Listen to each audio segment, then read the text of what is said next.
Hello friends, எல்லாருக்கும் வணக்கம். இந்த வீடியோவில் நம்ம எதை பற்றி பார்க்க போகிறோம்னா டிஎன்பிஎஸ்சி குரூப் 4க்கான கட் ஆஃப் மார்க் பற்றி தான் பார்க்க போகிறோம். அதாவது எவ்வளோ மார்க் ஒவ்வொரு கம்யூனிட்டி வைஸ் நமக்கு குறைய போகுது, எந்த அளவுக்கு மார்க் குறையுது, எவ்வளோ மார்க் இருந்தால் போஸ்டிங்ஸ் இந்த வருடம் கிடைக்கும். இந்த வருடம் பார்த்திங்க அப்படின்னா நிறைய பேருக்கு போஸ்டிங் கிடைக்க போகுது. கட் ஆஃப் மார்க் ரொம்ப ரொம்ப குறைய போகுது. அதுக்கப்புறம் பார்த்திங்க அப்படின்னா டிஎன்பிஎஸ்சியோட குரூப் 4 மறுதேர்வு நடக்குமா நடக்காதா, அதை பற்றின தகவல் என்ன, எல்லாத்தையுமே இந்த வீடியோவில் நான் உங்களுக்கு சொல்ல போகிறேன். நம்ம சேனலை நீங்கள் முதல் தடவை பார்க்குறீங்க அப்படின்னா மறக்காமல் சப்ஸ்கிரைப் பண்ணிட்டு பாருங்கள். அப்போ நான் போடுற ரெகுலரான வீடியோ உங்களுக்கு நோட்டிஃபிகேஷனாக வரும். இப்போ வாங்க நம்ம வீடியோக்குள்ளே போகலாம். இந்த வருட குரூப் 4 பொறுத்த அளவில் பார்த்திங்க அப்படின்னா இன்னும் பிரச்சனை ஓயலை. எல்லா பக்கமே பார்த்திங்க அப்படின்னா நிறைய இந்த குரூப் 4க்கு எதிராக பேசிக்கிட்டு தான் வராங்க. இன்னும் நம்ம தொடர்ந்து போராடிக்கிட்டே இருக்கணும். கண்டிப்பாக குரூப் 4லேருந்து டிஎன்பிஎஸ்சி மறுதேர்வு வைக்கிறதுக்கு நிறைய சான்ஸ் இருக்குது. ஸோ முடிஞ்ச அளவுக்கு எல்லாருமே இதுக்கு எதிர்த்து போராடலாம். ஏன்னா அந்த அளவுக்கு நிறைய பேர் பார்த்திங்க அப்படின்னா இதனால் பாதிக்கப்பட்டிருக்காங்க. அதாவது எந்த அளவுக்குன்னு பார்த்திங்க அப்படின்னா அவங்க லைஃபையே பார்த்திங்க அப்படின்னா இந்த குரூப் 4க்காக ஸ்பெண்ட் பண்ணி நிறைய படித்து எல்லாம் பண்ணி பார்த்திங்க அப்படின்னா கடைசியில் இந்த டைம் மார்க் எடுக்க முடியாத அளவுக்கு ஆகிப்போச்சு. ஏன்னா நார்மலாக படித்தவங்களும் அதே மார்க்கு, அதுக்கப்புறம் படிக்காதவங்க சும்மா போயிட்டு அட்டன் பண்ணுறவங்களுக்கும் அதே மார்க்கு, அந்த மாதிரி தான் இந்த குரூப் 4 இருக்குது. ஏன்னா 10 லட்சம் பேரும் எழுதியிருக்காங்க அப்படின்னா 10 லட்சம் பேருமே பார்த்திங்க அப்படின்னா டாப் லெவலில் படிச்சிருக்க மாட்டாங்க. ஒரு சிலர் பார்த்திங்க அப்படின்னா சும்மா நம்ம ட்ரை பண்ணி பார்க்கலாம், அந்த மாதிரி படித்தவங்களும் பார்த்திங்க அப்படின்னா இந்த லெவலில் தான் 100க்கு மேலே மார்க் எடுத்திருக்காங்க. அப்படின்னா அதுக்கப்புறம் நல்ல உயிரை கொடுத்து படித்தவங்க குரூப் 4க்காகவே வருஷ கணக்காக படித்து கோச்சிங் சென்டர் போய் படித்து அந்த மாதிரி படிச்சிருக்கவங்க பார்த்திங்க அப்படின்னா அதில் ஒரு 30 மார்க் அந்த மாதிரி தான் அதிகமாக எடுத்திருக்கிறாங்க.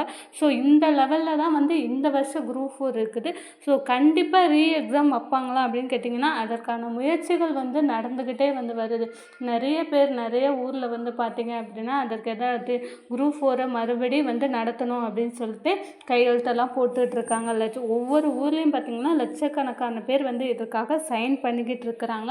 ஸோ கூடிய சீக்கிரம் டிஎன்பிஎஸ்சி தரப்புலேருந்து ஏதாவது ஒரு நியூஸ் அவங்க வெளியிட்டு தான் ஆகணும். அதாவது நமக்கு பதில் சொல்லி தான் ஆகணும். அந்த குரூப் 4 எழுதின எல்லாருக்குமே அந்த 10 லட்சம் பேருக்கும் பார்த்திங்கன்னா அவங்க கண்டிப்பாக அவங்க பதில் சொல்லி தான் ஆகணும். கண்டிப்பாக ஏதாவது ஒரு மாற்றம் உண்டாகும். ஒருவேளை அவங்க குரூப் 4 எக்ஸாம் எக்ஸாமாக அவங்க கண்டக்ட் பண்ணனாலும் பார்த்திங்க அப்படின்னா நமக்கு கட் ஆஃப் மார்க்கை குறைச்சி வேகன்சிஸ் இன்க்ரீஸ் பண்ணுவாங்க. அதற்கான சான்ஸ் பார்த்திங்க அப்படின்னா அதிகப்படியாக இருக்குது. கண்டிப்பாக ஏதாவது ஒரு விஷயம் ஒன்று எக்ஸாம் வைக்கணும், இல்லை இந்த மாதிரி வேகன்சியை இன்க்ரீஸ் பண்ணி கட் ஆஃப் மார்க்கை குறைக்கணும். ரெண்டில் ஏதாவது ஒரு விஷயம் இந்த வருஷம் பார்த்திங்கன்னா நடக்க போகுது. இது வரைக்கும் குரூப் 4ல் நடக்காத ஒரு விஷயம் பார்த்திங்க அப்படின்னா இந்த வருஷம் நடக்க போகுது.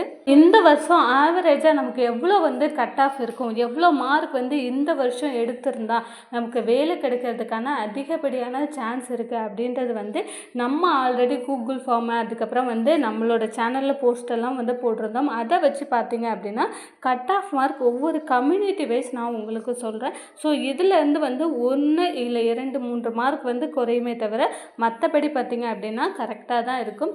இது பார்த்தீங்க அப்படின்னா விஏஓ ஜேஏ பில் கலெக்டர் இவங்களுக்கான கட் ஆஃப் பிசி கம்யூனிட்டி. பிசியை பொறுத்தளவில் உங்களுக்கு 150லேருந்து 155 வரை இருக்கும். பிசிஎம்மை பொறுத்தளவில் 148லேருந்து 152 வரை இருக்கும். எம்பிசியை பொறுத்தளவில் 145லேருந்து 149 மார்க்குக்குள்ளே உங்களோட மார்க் கட் ஆஃப் மார்க்காக வரும். எஸ்சியை பொறுத்தளவில் உங்களுக்கு 139லேருந்து 144 மார்க்குள்ளே கட் ஆஃப் மார்க்காக உங்களுக்கு வர்றதுக்கான சான்ஸ் இருக்குது. அப்புறம் எஸ்சிஏ பொறுத்தளவில் 134லேருந்து 137 வரை கட் ஆஃப் மார்க் வரும்.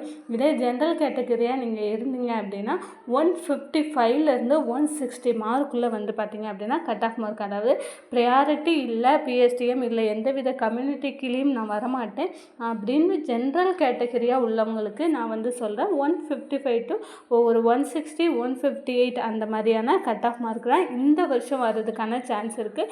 ஸோ இதை தவிர்த்து பார்த்திங்கன்னா அதிகப்படியான மார்க் இந்த வருடம் வராது. இருக்காது. ஏன்னா நமக்கு கொஸ்டின் பேப்பர் வந்து எல்லாமே இருக்கட்டும், மேக்ஸாக இருக்கட்டும், ஜிஎஸ்ஸாக இருக்கட்டும், தமிழாக இருக்கட்டும், அவ்வளோ வந்து டஃப்பாக இருந்தது.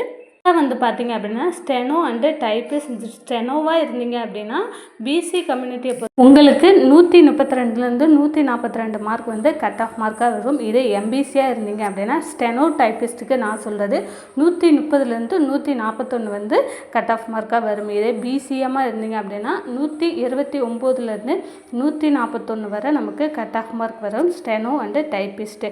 எஸ்சியாக இருக்க பட்சத்தில் 124லேருந்து 129 வந்து கட் ஆஃப் மார்க்காக வர்றதுக்கான சான்ஸ் இருக்குது. அப்புறம் வந்து பார்த்திங்க அப்படின்னா எஸ்சிஏயை பொறுத்தளவில் 121லேருந்து 129 மார்க் வந்து பார்த்திங்க அப்படின்னா கட் ஆஃப் மார்க்காக நமக்கு வரும். அப்புறம் வந்து பார்த்திங்க அப்படின்னா எஸ்டியை பொறுத்தளவில் 117லேருந்து 123 மார்க் வந்து பார்த்திங்க அப்படின்னா கட் ஆஃப் மார்க் வரும். ஸ்டெனோ அண்டு டைப்பிஸ்ட் இந்த 2 பேருக்குமே பார்த்திங்கன்னா இந்த இடைப்பட்ட மார்க்கு தான் வந்து பார்த்திங்கன்னா நமக்கு கட் ஆஃப் மார்க்காக இந்த வருடம் வர்றதுக்கான சான்ஸ் இருக்குது. நிறைய பேருக்கு வந்து பார்த்திங்க அப்படின்னா இந்த வெட்டி ஆப்பர்ச்சுனிட்டிஸ் நிறைய பேருக்கு கிடைக்கும். அதாவது படித்து எழுதுனவங்களுக்கும் நிறைய பேருக்கு வேலை கிடைக்கிறதுக்கான சான்ஸ் இருக்குது. சில பேர் வந்து ஃபஸ்ட் டைம் வந்து ட்ரை பண்ணியிருப்பாங்க, அவங்களுக்குமே வந்து பார்த்திங்கன்னா கட் ஆஃப் மார்க் குறையிறதுனால வந்து பார்த்திங்க அப்படின்னா சான்ஸ் வந்து நிறைய இருக்குது.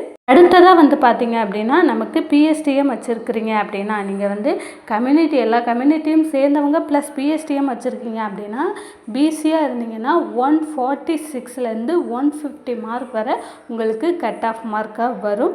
அப்புறம் வந்து பார்த்திங்கன்னா பிசிஎம் கம்யூனிட்டியை சேர்ந்தவங்க 140லேருந்து 145 மார்க் வந்து கட் ஆஃப் மார்க்காக வர்றதுக்கான சான்ஸ் இருக்குது. எம்பிசியை பொறுத்தளவில் 139லேருந்து 146 வந்து கட் ஆஃப் மார்க்காக வரும். இதே எஸ்சி கம்யூனிட்டியாக இருந்தீங்க அப்படின்னா 134லேருந்து 139 மார்க் வந்து கட் ஆஃப் மார்க்காக வர்றதுக்கான சான்ஸ் இருக்குது. எஸ்சிஏவாக இருந்தீங்கன்னா 132லேருந்து 139 மார்க் வந்து கட் ஆஃப் மார்க்காக இந்த வருஷம் வந்து வரும். எஸ்டி கம்யூனிட்டியை பொறுத்த 128லேருந்து 132 மார்க் வந்து பார்த்திங்க அப்படின்னா இந்த வருட கட் ஆஃப் மார்க்காக வரும். ஸோ இந்த வருஷம் வந்து பார்த்திங்கன்னா இதுவரை இல்லாத அளவுக்கு நமக்கு கட் ஆஃப் மார்க் கண்டிப்பாக வந்து குறைய தான் போகுது. ஏன்னா வந்து நம்மளோட கொஸ்டின்ஸ் பேப்பர் வந்து ரொம்பவே டஃப்பாக இருந்தது. இதுக்கப்புறம் வந்து பார்த்திங்க அப்படின்னா வேக்கன்சியுமே நமக்கு இன்க்ரீஸ் பண்ணுவோம். ஸோ வந்து ஒன்று எக்ஸாம் வைக்கணும், இல்லை வந்து வேக்கன்சியை இன்க்ரீஸ் பண்ணணும். இதை தவிர்த்து வந்து வேறு வழியே கிடையாது. அவங்க வந்து நமக்கு ஏதாவது பண்ணி தான் ஆகணும். ஸோ இந்த வாட்டி வந்து பார்த்திங்க அப்படின்னா அவங்க கண்டிப்பாக வந்து வேக்கன்சியை நமக்கு இன்க்ரீஸ் பண்ணி கட் ஆஃப் மார்க் வந்து ஆல்ரெடி நம்ம எழுதுனவங்களோட கட் ஆஃப் மார்க்கே வந்து பார்த்திங்கன்னா குறைவாக தான் இருக்கும். இதுலேயும் வந்து அவங்க கட் ஆஃப் மார்க்கை குறைச்சி தான் வந்து நமக்கு கட் ஆஃப் மார்க் வந்து வரும். ஸோ யாருமே இந்த வருஷம் எக்ஸாம் எழுதினவங்க என்ன ஆக போதோ ஏதாக போதோ அப்படின்னு சொல்லி கண்டிப்பாக வந்து கஷ்டப்படாதீங்க. கண்டிப்பாக வந்து நமக்கு வேறு ஒரு ஆப்ஷன் வந்து அவங்க கொடுத்தே தான் ஆகணும்.